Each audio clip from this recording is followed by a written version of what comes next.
So hi, I can't talk today. I am welcoming you back to another episode, a segment of Honest Participants Only. This is Charlotte on Vulnerability. As you can tell, my guest is Charlotte Rose. She was on our Women and Vulnerability Roundtable, which was just fantastic. I absolutely loved it. Hi, Charlotte. Hiya. I will say that the comments I had most, loads of people thought that what you were speaking about on the roundtable was amazing. They were like, oh my goodness, she's so wise, blah, blah, blah.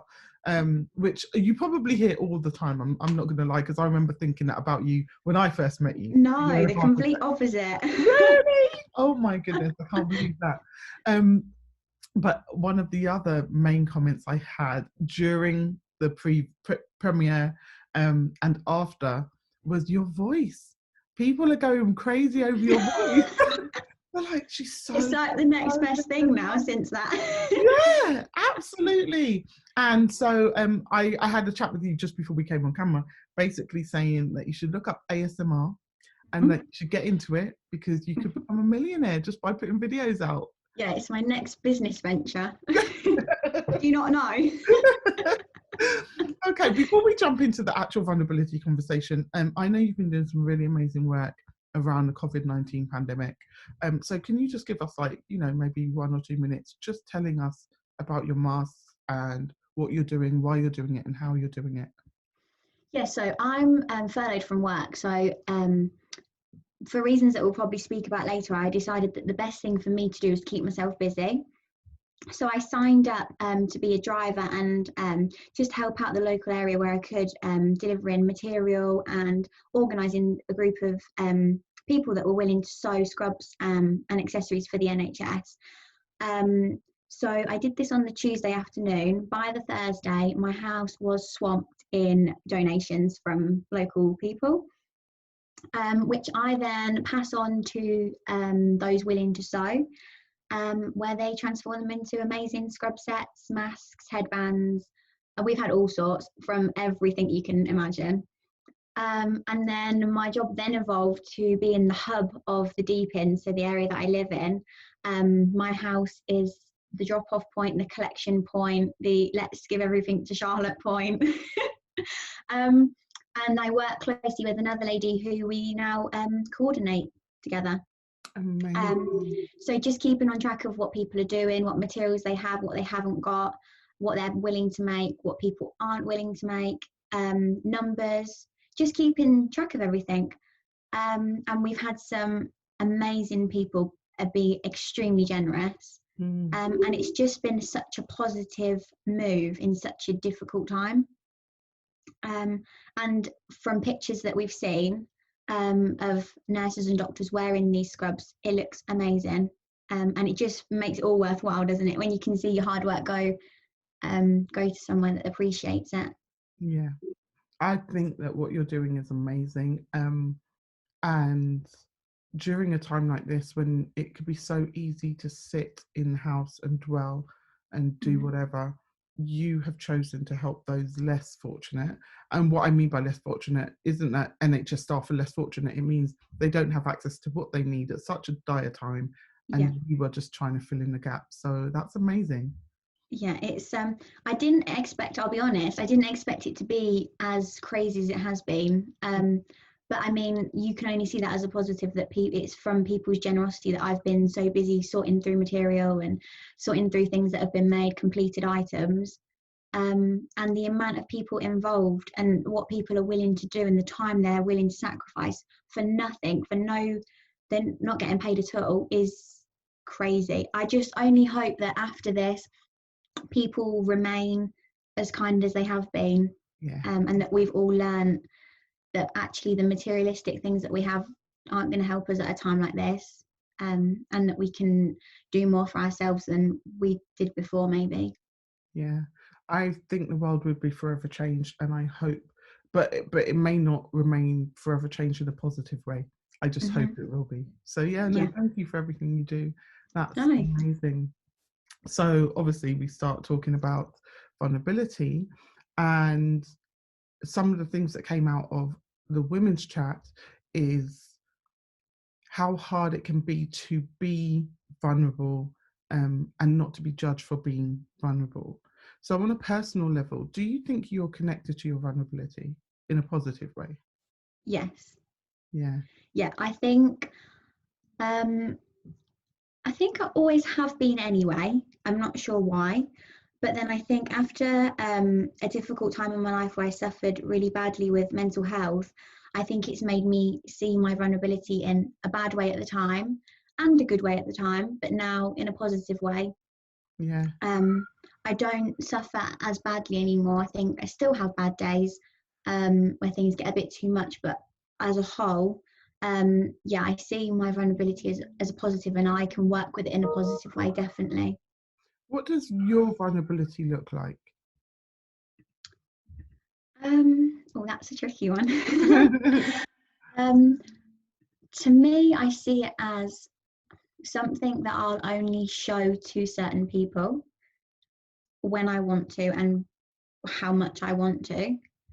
Um, and at the moment in my life, it's okay. It's like manageable. Um, I see it as I see it almost as a way to see the real me. It's like a doorway. That's how I am. If I had to picture it, I would picture it as a doorway.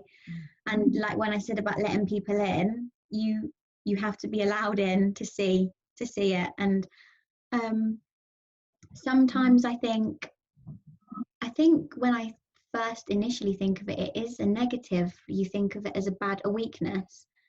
And I think now being older and going through events that I have, it's made me see actually it's not a weakness, and everybody has a vulnerable side, and it's not a bad thing. And if you can be self-aware and recognize it, that's a massive thing. That's a bonus and a positive, definitely. What would I see if you let me through that door? So would it be your anxieties? Would it be how deeply you can love? Would it be your, really emotional side, tears? Or would it be a kind of scared side? Like, what would I see? I think it would be you'd see a really deep way of thinking. I am very guilty of overanalyzing, worrying. Hmm. So you'd definitely see the anxiety from before, from previous years. Um, I think that's for anybody that suffered will know it's like a scar, and you always have it, and you can cover it, but it will always be there. That is something that I've had to accept now. So you would definitely see that. But then from that, I do try to see as many positives as I can from it. From that time in my life, I've changed so much as a person from it. I've learned so much. So you maybe see that positive side of it as well. It's not all like doom and gloom in there. No, because it's a journey, right? So you have learned how to get from where you were Hmm. to where you are, and you will Yeah, continue to learn, adapt, and figure out what you allow to stay in that room and what not, etc. yeah, Right? of course. And you relate things to that time, don't you, as well as you're learning them? Yeah. So we've spoken about this before because you've come on the Late Sessions, which is my radio show, and you've spoken about the trigger that caused you to, at that time, spiral. So we don't have to touch on it deeply because we've done it before. And if people want to hear more about that, they can actually go and listen to your show. It's available. Because I want to hear more about you. I don't just want to keep going over the things Going in over. life, but we will touch Yeah, on it, right? If that's okay yeah. with you. No, that's fine. So when you were 12, if you just quickly give us a summary of Yeah, what of course. your first trigger was. So when I was 12, I lost my uncle. He committed suicide. And it's really strange because even saying it now, it brings all of that emotion back straight away. It's so weird, like all these years on. Um, but yeah, so from that point, obviously, that was a really traumatic time. And then I began to suffer with anxiety. I was depressed, and I lost um, my vision, my way of life, what I wanted for myself. And I was young anyway, so I had to. I was changing as a person because of my age, circumstances like changing school and things like that. But then also take on this massive factor that I'd lost my uncle, and through such a traumatic way. And I wasn't really sure how to compute that. So, like I say, I began to suffer with anxiety, depression, and I had this perfectionist way of thinking from all of that. And I think that still is definitely there now. Hence, like the overanalyzing and the worrying. So from that event, it's completely changed me as a person, like what we spoke about on the radio show. But I don't think as a negative. I think it changed me in a good way. I think I've learned so much about myself, about other people. I've got this whole view of life from that experience, and in memory of him, I think he would be so proud that out of something that he felt he had to do, I've changed as a person. And you can sit for hours like unpicking everything. But it's just weird how everything's sort of fallen together, and I am where I am now. It's just crazy. But like I say, you could sit for ages sort of like splitting hairs and overanalyzing it, like what I do all the time. Oh no, go ahead. No, honestly, go. That's fine. I'm going to ask quite a difficult question, because it's quite hard to, especially when you've experienced loss, and I've experienced loss in my life, which has changed the path as well, right? So I'm not saying that our loss is the same, but I'm saying I know how difficult this question may be. Do you think that without that trigger, without your uncle's passing and the things that you had to struggle through, do you think you would have become this person just on another path? Do you know sometimes we arrive at who we are despite what we're going through? Do you think that you would have arrived here anyway? No. No. For a few reasons, I think. It's brought, as a family, it's brought us closer anyway. And I think being young, that was really important that happened at that age, because I then grew up from that point with a close family. But I'm not saying before that we weren't close, but we've definitely adapted as a family, and it has brought us closer. And my sister at the time was 6, which is awful to think that at that age she'd lost him. And how do you explain that to a 6-year-old? It's you just like can't. So then, as a big sister, to bring her through that, and even still now encourage her in her life, it's changed everything, that how we work as a family. And because of that, I'm now where I am now. So if this hadn't have happened, I wouldn't be this person now. And I don't think I ever would be, because not only how I've acted upon it and interpreted it, but how they all have as well. The impacts, the actions of those around me have definitely impacted me, which at the time, being 12 was awful because of being such a young age, but actually it's shaped me now for meeting people, for my career, for the way I value love and value life in itself. Definitely shaped everything that I do now. No, that is absolutely amazing and powerful. And just the self-awareness you have to be able to reflect on what you've been through and to apply it to your life now, so that it no longer debilitates you. Because I know you went through that debilitating time where you couldn't figure stuff out, and you couldn't figure out which way was up.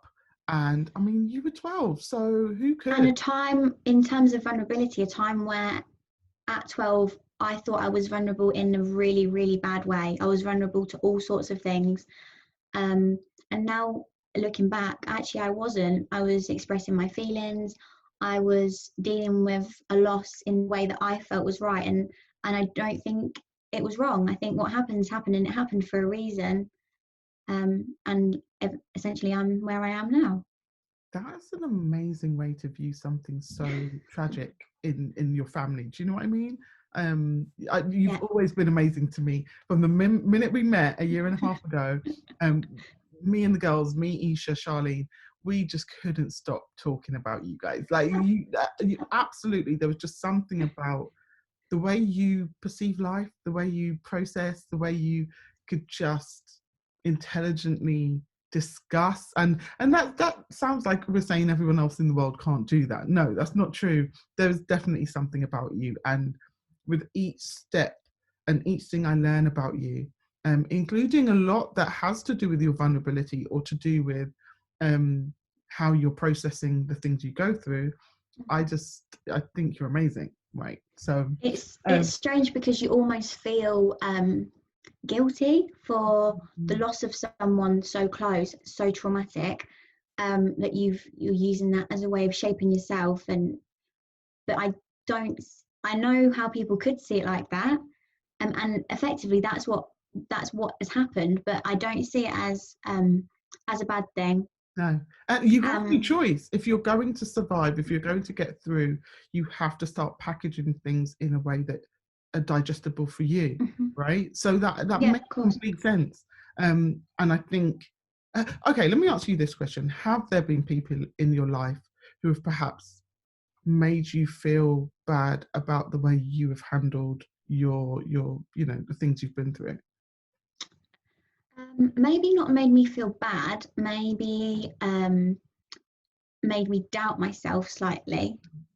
For example, some people will choose not to talk about it, and then I sort of think, oh, maybe I talk about it too much. Do people think, oh, not this one again? So from that point of view, made me doubt the way I am dealing with it. But like from at the time, I remember all the way, probably until I was about 14, so like 2 years on, I couldn't even say the words suicide. I couldn't say uncle. And now when you talk about it, it seems so weird. But I genuinely remember times when I'd sit and the word just wouldn't come out my mouth. And I thought, gosh, I'm going to have my whole life never saying those words again. How am I going to get through?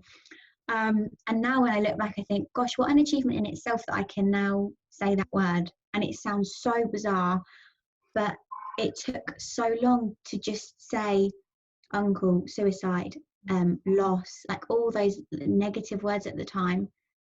So yeah, there was a time, well, there has been times where I think, oh, maybe I do talk about it too much, because other people choose not to talk about it at all. And maybe I'm guilty from that because of how I've changed my life now. The way I view things, I sometimes think, well, maybe I do look too much into things and relate everything to everything else and come up with some mad plan. But I think deep down, to be honest with you, Shay, I'm really proud of what I've done. I couldn't imagine doing it another way. I couldn't imagine dealing with it in another way. I'm so glad, because I think giving the words that can be perceived as being negative, so loss, uncle, suicide, depending on our own experiences, giving those power to derail us is something entirely different to taking the power back from those words and using them to empower yourself.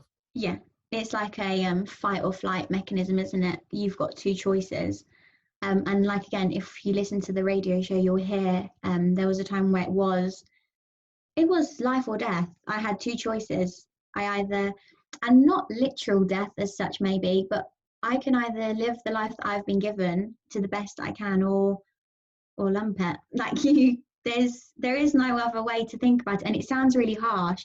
But I think once you've got to that rock bottom point, you do start to see things like that. And because I have seen things so black and white like that, I now know in the future that I can do what I want to do when I want to do it. Yeah, I know people will want to know how you got hold of the right way up and whatever, but that is on the Late Sessions guide. You can go and listen, and we'll speak about that on here. What I would really want to move on to now and focus on is the way that you started to manage to deal with your uncle's loss and his suicide, and as you grew through the years and you were going through new experiences, so you were 12, then you were 14, then you were 16, and then as you went on, do you think that experiences, tough times that you go through now, you deal with them much better because of being through something so tough back then? Yeah, I don't think it can get any worse than that now. At this point in my life, definitely not. I don't think anything could possibly happen that could make me feel any worse than that did, in terms of the loss and how it happened, but also how I then deal with things again, because at that time I didn't know how to deal with it, whereas now I've been through that, so I've learned how to deal with it, like literally learned all techniques and everything, so I would always use them now for the rest of my life. But in this position today, I don't think anything could make me feel as worse as that did. Do you ever feel a threat of, do you ever feel that your vulnerability or that your emotional, that anything that you view as negative in relation to vulnerability could derail you now? Do you ever have moments where you're like, actually, I don't know if I can cope with this, whatever it is, even if it's just today the bus is late and all the little things are going wrong? Do you ever Yeah, feel that really deep threatening feeling? yeah. And it's really strange how I suppose I don't know how somebody else feels, but how it comes over me, it always seems very short and sudden. So I'll be fine 1 minute, and then one little thing will happen, something so small, and I'll think, oh, well, I'm not liking this. Like, this isn't right. I shouldn't be feeling this way.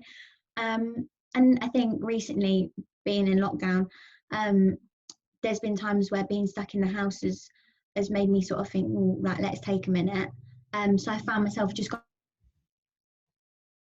going for a walk, putting my headphones in and just listening to different songs, nothing special, like top 50 or something, and just taking a bit of time out walking, just not because I'm scared of going back to that place, because I, like I just said, I don't think it can get like that again, but just as like a precaution, maybe just making sure that I'm not welcoming it in any way. I can say I'm doing this to protect myself. So being able to recognize the feeling within yourself gives you some sort of power. Yeah, definitely. And the power, like I said to you before about the door, Yeah. I see that as my hold, my power, because I don't think you can control your emotions as such, especially, well, I couldn't at that time in my life, but now I have gained control, and I now control this door of who I let in to see, like, the real me, and how much I want to show them and how much I want to talk to them about different things. And I think if you can understand your own emotional intelligence and other people's, you're winning almost. Yeah. In the last two questions, in our round table the other day that you were on, you mentioned the fact that sometimes you feel a certain way and you feel that you have to justify that feeling, whether it be happy, sad, whatever, before there's even a need, before someone else has even said, well, why do you feel that way? Yeah. Where do you think that comes from? I don't know. I just know that it happens. Probably, again, it stemmed from that I probably feeling with the guilt, like what we said about feeling guilty for using this as a positive. Maybe from that I feel I have to justify why I'm able, for example, to talk about this the way I can. And I suppose some people think, gosh, like, how can you be happy from that? And I feel guilty and I have to explain. So from the way that when I decided to turn my life around and think, right, come on, like, you've got to do this now. From that point, I think I've always had to explain, because I don't feel like I should have been able to turn it around. Do you think that will change? Do you think you'll stop feeling that you have to explain at some point? Yeah, I think when I'm fully content in my life, I think I will then think, that's it, you don't need to explain yourself anymore. I love that. I'm waiting for that day. Listen, we're all waiting for some kind of day in our lives. Yeah. Hurry up. So going forward, how do you think what kind of things, you mentioned going for a walk during the lockdown if you're feeling a certain way in the moment, but generally in your life, for your life, how do you think you are going to tackle like really tough times? How do you think you're going to allow yourself to be what you need to be in those moments and to still come out on top? The first thing when you started asking me that question was family. 100% surround myself with my family, my friends, and not just surround myself, but talk to them. I think you can surround yourself with as many positive people as you like, which is great. But if you haven't been able to talk to them and tell them how you're feeling, you're losing that contact. So I would definitely always, now and in the future, surround myself with them. And I still struggle to think of a time more difficult than that. Like when you say coming across another challenging time in my life, I, hand on my heart at the moment, I don't know if I'm just being really naive, but I don't see a more difficult time. It's taught me so much, and I've learned so much from that I feel like, yeah, there will be hard times, that there is now, and there will be things to come in the future where it will really knock me back. But I feel like deep down I've got what I need. Yeah, no, absolutely. And that makes complete sense, because back then you didn't have the tools you have now. So even if you went back to the exact same situation in 10 years' time, you have different tools to be able to deal with it. So it should never be as bad as it was when you know. Yeah. And I don't want to jinx anything, guys. Touch wood. I'm touching the wood. I'm touching it.